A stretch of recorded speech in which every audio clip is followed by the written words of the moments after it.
अपराध निम्न आय वर्ग के लोग करते हैं। कभी आप अगर गौर करेंगे तो फांसी की सजा पाने वालों में आपको दलितों, मुसलमानों या अल्पसंख्यकों और गरीबों की आबादी कम से कम 90% मिलेगी। 90% से ऊपर मिलेगा जिन्होंने ऐसे अपराध किए जिसके बदले उनको फांसी मिली या फांसी मिलते मिलते रह गई, मतलब बाद में माफ हो गई अलग बात है, लेकिन मिलते मिलते रह गई। तो आप देखेंगे कि जो अपराध के आंकड़े आप पढ़ते हैं, मैं उनकी बात कर रहा हूं, उसमें जघन्य अपराध, खतरनाक अपराध, हिंसक अपराध, चोरी, डकैती, छेड़खानी, बलात्कार, इन अपराधों में आप पाएंगे कि गरीब, दलित, माइनॉरिटीज का अनुपात हमेशा ज्यादा दिखेगा। इसका मतलब ये रत्ती भर भी नहीं कि वो लोग बुरे होते हैं, इसका ये मतलब नहीं है। इसमें एक फैक्टर तो साफ साफ है कि जो अमीर है वो अपराध करके पैसा खिला के बच जाता है, एक फैक्टर ये भी है।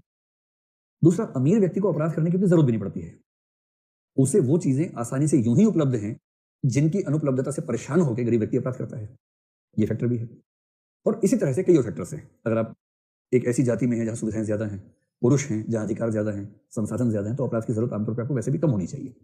किसी भी समाज में संसाधन बराबर नहीं बढ़ते हैं, कुछ समुदाय, कुछ वर्ग संसाधनों के मामले में फायदे में होते हैं, उनको अपराध की बहुत जरूरत नहीं पड़ती क्योंकि शासन, कानून, उन सब में उनकी पहुंच ज्यादा होती है, पैसे की वजह से या रसूख की वजह से वो लोग फंस जाते हैं। लेकिन इसका दूसरा पक्ष भी है। एक तो ये है कानून खेलने वाला पक्ष, एक दूसरा पक्ष भी है जो सीबी मैकफरसन ने समझाया अच्छे तरीके से।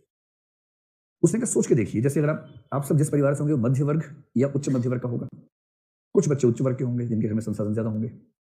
अब जरा गौर कीजिए, अगर आप न्यूक्लियर फैमिली से हैं, जॉइंट फैमिली से हैं, तो कोई दिक्कत नहीं, जॉइंट फैमिली में बच्चा पल जाता है, पता नहीं चलता कैसे पल जाता है। इतनी सारी माताएं घूम रही हैं, इतने सारे पिता घूम रहे हैं, इतने सारे भाई बहन घूम रहे, पूरा घर के अंदर गांव होता पूरा का पूरा। तो माँ थक गई तो माँ ने अपने उससे कहा, देवरानी से, तू संभाल थोड़ी देर।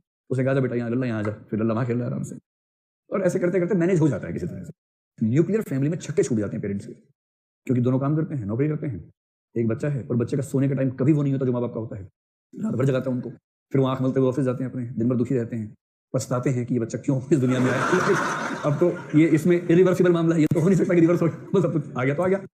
तो बड़ा कष्ट होता है कैसे मैनेज करें।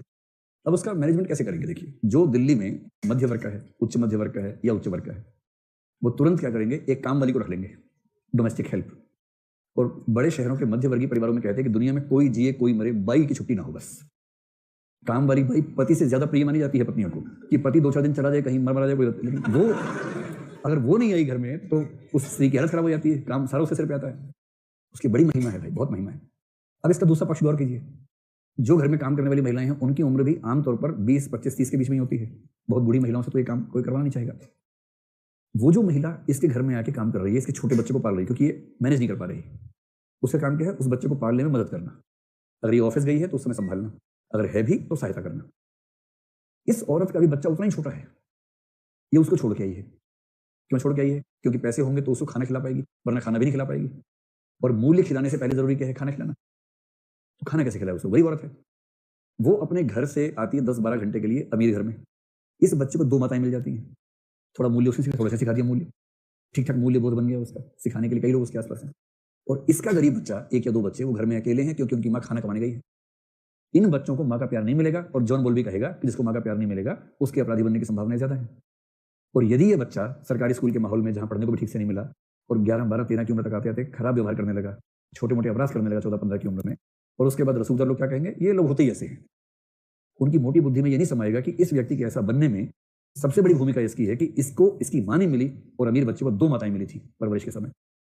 ये बात जिस व्यक्ति ने सिखाई वो सीबी मैकफरसन है, और उसने कहा कि अपना विकास करने की शक्ति खत्म हो जाती है गरीब वर्ग की, क्योंकि अमीर वर्ग उनसे उनका परिवार भी छीन लेता है और अपने विकास में उनके परिवार को भी झोंक देता है।